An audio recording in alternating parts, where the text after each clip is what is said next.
huzursuzum, huzursuzum ya. Sevdim seni yemin olsun aşığınım yar. Hasretin zor dayanılmaz, hemen dön gel yar. Sen gittin gideli yüzüm gülmez oldu ya. Ne tadım var ne de tuzum, huzursuzum ya. Sevdim seni yemin olsun aşığım yar. Hasretin zor dayanılmaz, hemen dön gel yar. Kalbim senin, ruhum senin, sensiz de beterim yar. Kalbim senin, ruhum senin, sensiz de beterim yar.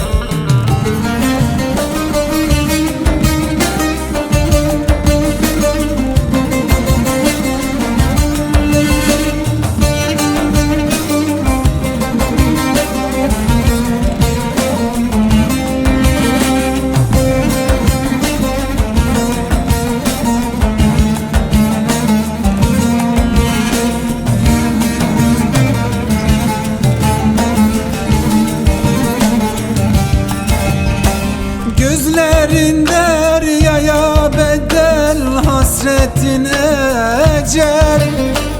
Unutma ki bu can senin, tek seni sever. Sen benim tek ümidimsin, bekletme tez gel.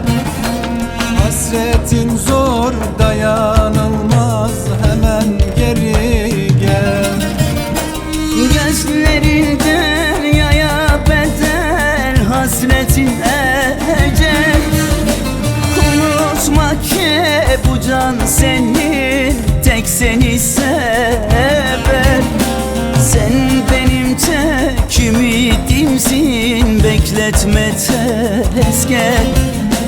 Hasretin zor dayanılmaz, hemen geri gel.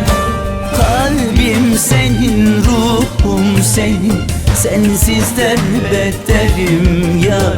Kalbim senin, ruhum senin, sensiz de beterim yar.